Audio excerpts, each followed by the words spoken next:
Alo, chào các bạn nhé. Giờ đây Chiến chiều đi vào thăm vườn cà ở Trung Rãi. Giờ đây Chiến chiều xem bàn tay Chiến chiều quay clip video Chiến chiều nhé.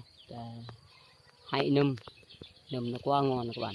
Các bạn theo dõi bàn tay mình quay nha các bạn nhé. Đó, nhiều các bạn ơi. Yeah, rất nhiều các bạn ơi. Đó, thấy chưa? Bên đây cũng nhiều nữa, chắc đầy quy các bạn. Đó, thấy chưa các bạn? Ui chà, rất nhiều. Cái nấm này mình nấu ăn cơm ấy. Các bạn ngon, ngọt thơm.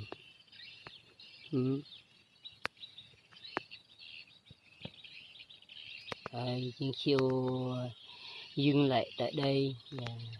Ai xem video của Chiến chiều nếu mà hay ủng hộ nhớ cái kênh cho một like nhé các bạn nhé. Mình tạm dừng lại tại đây. Nếu mà máy móc mình quay thêm review thêm nữa nằm no nữa cho các bạn xem nha. Hãy tiếp nằm no nha. Chào tạm biệt các bạn. Luôn là cái đè này hồi nó bài đấy đó. Mẹ đi mẹ chua vậy. Hả bông lời à? Mẹ đi rồi thật bông đi rồi cái đó nó hay ho lên ai đâu ho Nó nhìn lên ai chui bài. dọc về bà đây mềm mới về lên Mẹ nó bà Sơn. Ai biết vậy?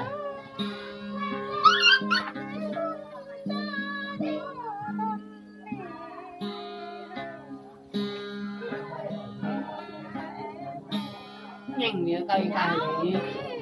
để làm như tay cho bà Thôi nào.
Hãy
Cô bảy